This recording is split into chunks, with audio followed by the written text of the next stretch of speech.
మౌనము ప్రణయగానము మనసుదానము తెలుసుకో నీవులు కలిసి నేనుగాలసి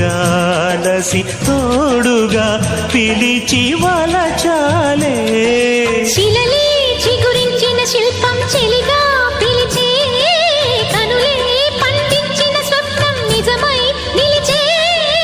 నేడో మరునాడో మన మమతల చరితల మలుపు తెలుసుకోవా వసంతంలా వచ్చిపోవా ఇలా నిరీక్షించే కంటికే పాపలా